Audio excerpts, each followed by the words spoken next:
Halo teman-teman, ketemu lagi dengan saya Rahma Sari Faria di pembelajaran akuntansi biaya.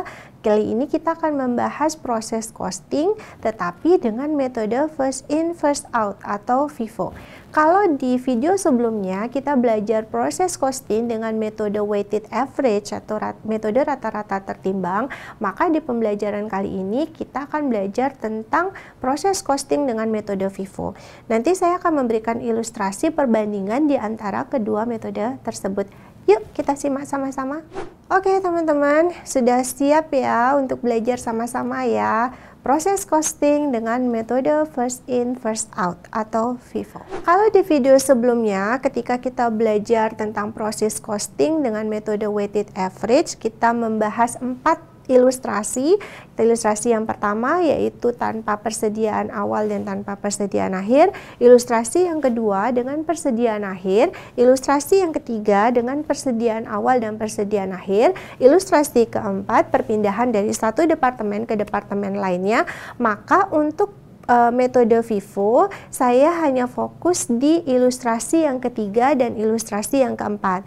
Untuk ilustrasi pertama dan ilustrasi kedua, penggunaan metode FIFO maupun penggunaan metode weighted average itu akan menghasilkan angka yang sama.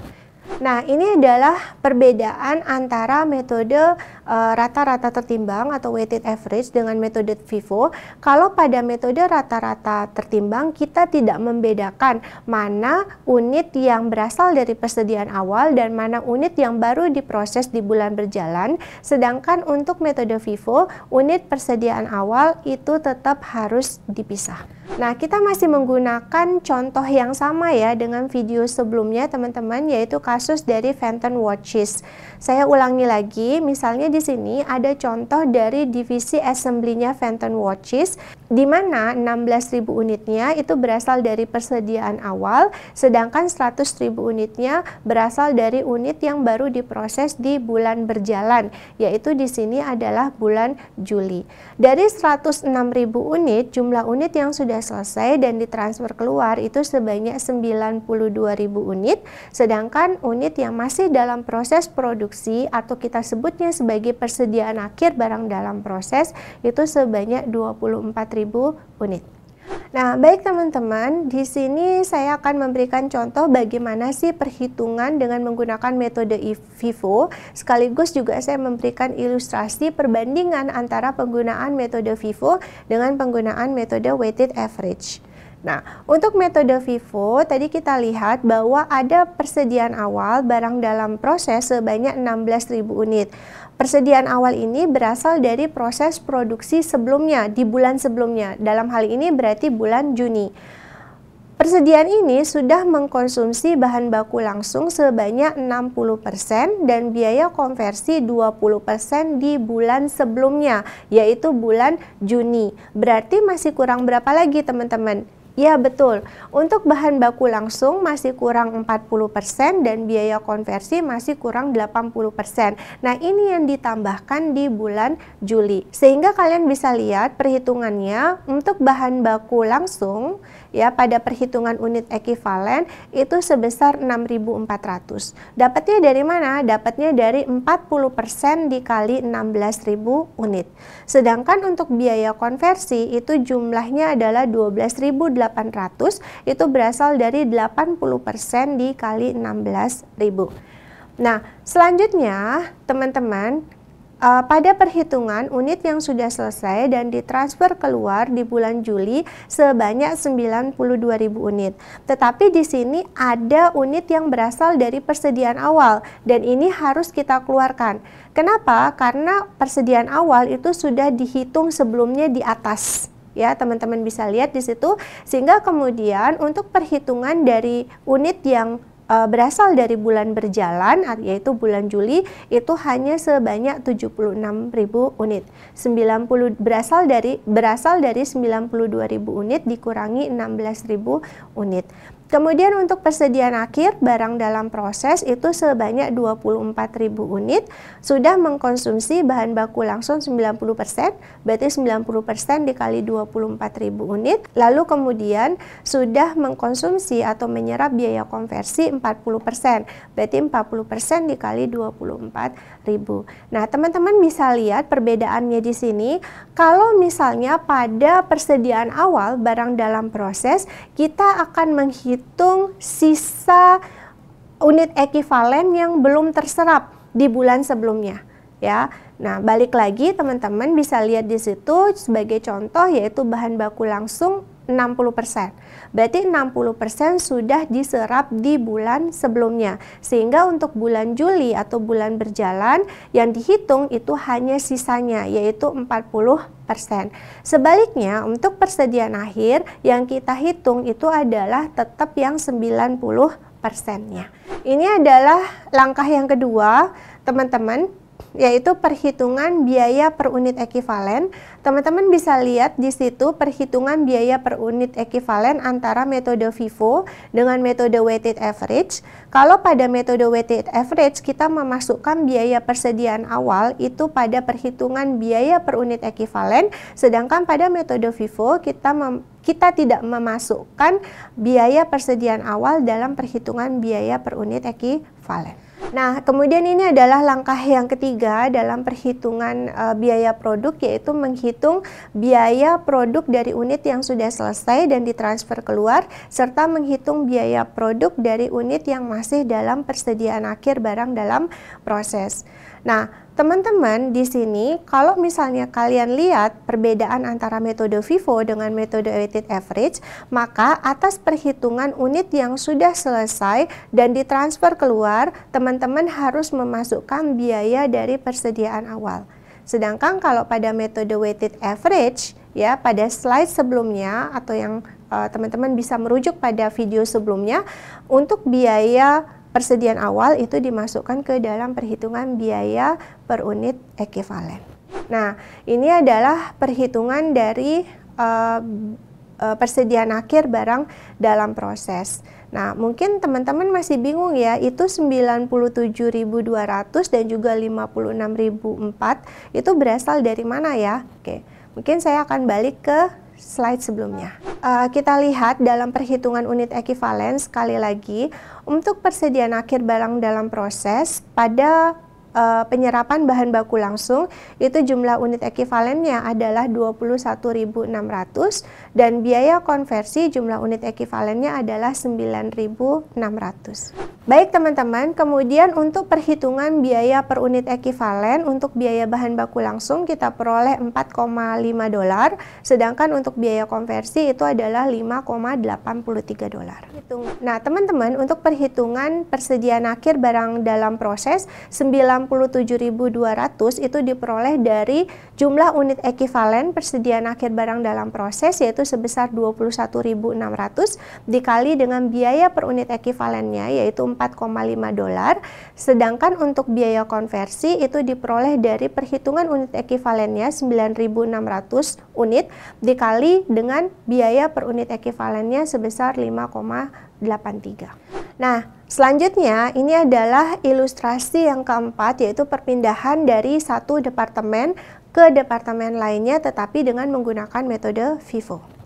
Nah, masih menggunakan contoh yang sama dari testing departemen atau testing division miliknya Fenton Watches. Ya, di sini ada persediaan awal barang dalam proses tanggal 1 Juli sebanyak 14.000 unit ditambah dengan unit yang baru diproses sebanyak 92.000 unit. Sekali lagi teman-teman perlu saya ingatkan kembali bahwa 92.000 unit ini berasal dari assembly division atau assembly department. Lalu dari 106.000 unit yang diproses, yang sudah selesai itu sebanyak 100.000 unit, yang masih dalam proses di akhir bulan Juli itu sebanyak 6.000 unit. Unit yang belum selesai ini sudah mengkonsumsi atau sudah menyerap bahan baku langsung sebanyak 70% dan biaya konversi 40%. Nah, teman-teman, di sini juga saya berikan ya ilustrasi perbedaan penggunaan metode FIFO dengan metode weighted average.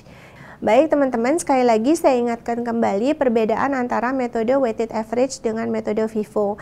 Kalau metode weighted average atau rata-rata tertimbang, maka kita tidak membedakan mana yang persediaan awal dan mana unit yang baru selesai. Kita tidak membedakan mana persediaan awal dan mana unit yang baru mulai diproses di bulan berjalan. Sedangkan untuk metode FIFO, tetap kita harus membedakan atau tetap kita harus memisahkan persediaan awal dengan unit yang baru diproses di bulan berjalan. Nah, teman-teman di sini pada metode FIFO, persediaan awal barang dalam proses, di situ penggunaan bahan baku langsungnya adalah 80% dan penggunaan biaya konversinya 30%. Berarti ini sudah diserap atau sudah dikonsumsi di bulan sebelumnya. Sedangkan bulan berjalan itu masih kurang 20% untuk bahan baku langsung dan masih kurang 70% untuk biaya konversi. Lalu bagaimana dengan biaya transfer masuk atau transfer in cost? Transfer in cost atau biaya transfer masuk itu adalah biaya yang terjadi di divisi sebelumnya atau di departemen sebelumnya. Dalam hal ini adalah departemen assembly. Untuk persediaan awal, unit tersebut ditransfer dari departemen atau divisi assembly ke departemen atau divisi testing itu di bulan sebelumnya, sehingga kemudian biaya transfer masuknya itu dibebankan atau dialokasikan atau dimasukkan ke dalam perhitungan biaya di bulan sebelumnya. Makanya kalau teman-teman lihat di situ untuk biaya transfer masuk atas persediaan awal itu nilainya 0. Lalu kemudian atas unit yang sudah selesai dan transfer keluar itu jumlahnya adalah 100.000. Jangan lupa teman-teman, dari 100.000 tadi 14.000-nya itu berasal dari persediaan awal sehingga harus dipisah. Lalu yang diperhitungkan itu hanyalah dari unit yang baru ditransfer atau baru diproses di bulan berjalan, sehingga 86.000 itu diperoleh dari 100.000 dikurangi 14.000. Lalu kemudian untuk persediaan akhir barang dalam proses sebanyak 6.000 unit sudah mengkonsumsi biaya bahan baku langsung sebanyak 70% dan biaya konversi 40%. Maka perhitungannya itu adalah biaya bahan baku langsung 70% dikali 6.000 unit, lalu kemudian untuk biaya konversi 40% dikali 6.000 unit. Lalu bagaimana dengan biaya transfer masuk? Untuk persediaan akhir barang dalam proses, transfer dari departemen assembly ke departemen testing atau divisi testing itu dilakukan di bulan berjalan, sehingga perhitungan biaya transfer masuknya adalah 100%. Oke, baik teman-teman, selanjutnya adalah perhitungan biaya per unit ekivalen. Nah, sekali lagi teman-teman, di sini ada perbedaan antara metode rata-rata tertimbang atau weighted average dengan metode FIFO, di mana pada metode FIFO tidak terdapat biaya atas persediaan awal. Ya, kalau di metode weighted average itu ada biaya persediaan awal pada perhitungan biaya per unit ekivalen. Baik teman-teman, selanjutnya langkah yang ketiga yaitu membebankan biaya ke unit yang sudah selesai dan ditransfer keluar. Ya, jadi sebenarnya perhitungannya itu sama saja dengan perhitungan ketika di divisi assembly, sama. Ya, cuman perbedaannya ada satu tambahan kolom saja yaitu biaya transfer masuk. Untuk perhitungan biaya transfer masuk berarti kita akan mengalihkan unit ekivalennya dengan biaya per unit ekivalen. Berapa jumlah unit ekivalennya dan berapa biaya per unit ekivalennya atas unit yang sudah selesai dan ditransfer keluar maupun atas persediaan akhir barang dalam proses, itu bisa kalian lihat di step 1 atau langkah 1 dan step 2 atau langkah 2. Baik teman-teman, ini adalah ayat jurnal untuk mencatat penggunaan biaya, baik itu biaya bahan baku langsung maupun biaya konversi, serta biaya dari produk yang sudah selesai dan ditransfer keluar. Mekanismenya sama ya teman-teman dengan metode weighted average ya, hanya angkanya saja yang berbeda. Baik teman-teman, demikian pembelajaran kita hari ini. Semoga ilmu yang kalian pelajari hari ini bisa bermanfaat. Terima kasih, sampai jumpa lagi.